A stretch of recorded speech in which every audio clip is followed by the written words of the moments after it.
अगर आपको ठीक तरीके से नींद नहीं आती या जब भी आप सुबह सोकर उठते हैं तो महसूस करते हैं कि आपकी जिस्म में थकावट है, आपके जिस्म में अकड़ाव है और आपको ऐसा लगता है कि मेरी नींद ही पूरी नहीं होती, तो ये वीडियो आपके लिए बहुत ही ज्यादा फायदेमंद होने वाली है।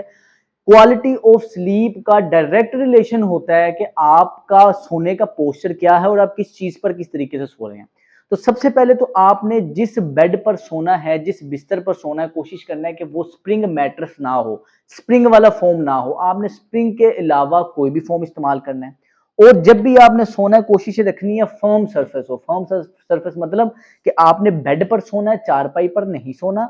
और जिस आप बेड पर सो रहे हैं, अगर तो आपका वजन ज्यादा है तो जिस गद्दे पे आप सो रहे हैं वो गद्दा नरम होना चाहिए।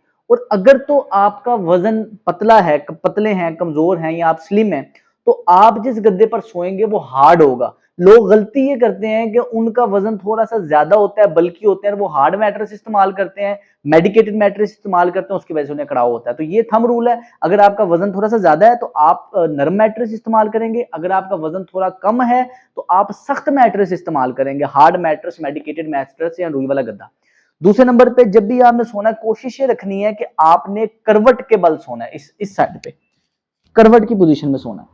अब इसके अंदर एक चीज ये है कि तकिया जो है आपका, उसकी हाइट कितनी होनी चाहिए। आपने ये चीज देखनी है कि अगर आप मुझे साइड से देखें, मेरा कंधा और मेरी गर्दन, इसके दरमियान जितना फासला है, मेरे तकियों को चाहिए कि वो स्पेस कवर करे। अगर तो मेरा तकिया होगा बारीक, तो सोते हुए मेरी गर्दन ज्यादा ऐसे जाएगी, जिसकी वजह से स्पाइन के अंदर टोर्जन आता है, थोड़ा सा रीढ़ की हड्डी के अंदर खिंचाव आता है, एक साइड के मसल खिंचते हैं, दूसरी साइड के मसल टाइट होते हैं, और वो सुबह उठते हैं तो गर्दन में बालियां, इस तरह का एपिसोड आता है। आपने तकिया उस तरह का लेना है कि जो आपका यहां से लेके यहां तक के फासले को कवर करे, और आइडियली 4 से 6 इंच का तकिया आपके लिए सूटेबल होता है। और तकिया आपने कोशिश करना है कि वो पोलिएस्टर का हो।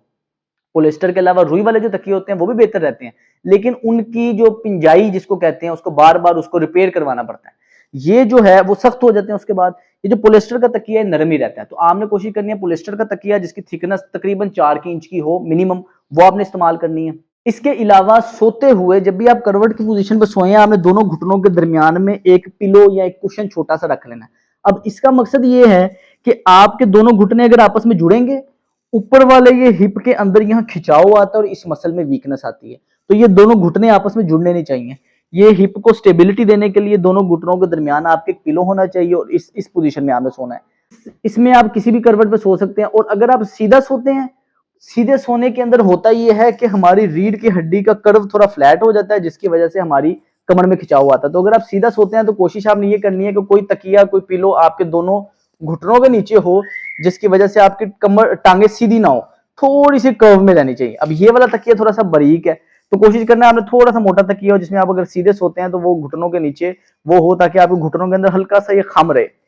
सोने के बाद जब भी आपने सुबह उठना है, कोशिश करनी है अंडरटेकर की तरह ऐसे नहीं बैठकर आपने उठना, पहले आपने करवट लेनी है, उसके बाद फिर इस पोजीशन पर उठना है। और जब आपको सुबह जाग आई है, उठते साथ आपने फौरन उठ के नहीं बैठ जाना, आपने थोड़ा सा रिलैक्स करना है इस पोजीशन पे, हल्की सी कमर को इस तरह मूव करना है, ताकि जिस्म थोड़ा सा यूज टू हो के उस पर वजन डलने लगा है। फिर आहिस्ता आहिस्ता करवट लेंगे, फिर आपने बैठना है। ये छोटे छोटे से एहतियात हैं, अगर आप इसके अपनी रूटीन के अंदर ऐड करेंगे तो आप देखेंगे कि आपकी क्वालिटी ऑफ स्लीप भी इंप्रूव होगी। उसकी वजह से जो स्लीपिंग है, ये हमारा हीलिंग प्रोसेस होता है बॉडी का। अगर हमें प्रॉपर तरीके से नींद आएगी तो रेस्ट, रिकवरी, डाइजेशन, ये वाला प्रोसेस हमारा बॉडी का बेहतरी की तरफ जाता है, और हमें जो है ना सारा दिन हमारा बेहतर तरीके से गुजरता है। तो इस वीडियो को ज्यादा से ज्यादा शेयर करें ताकि ज्यादा से ज्यादा लोगों को इसका फायदा हो सके। मेरा नाम है सलमान फिरोज। अस्सलाम वालेकुम।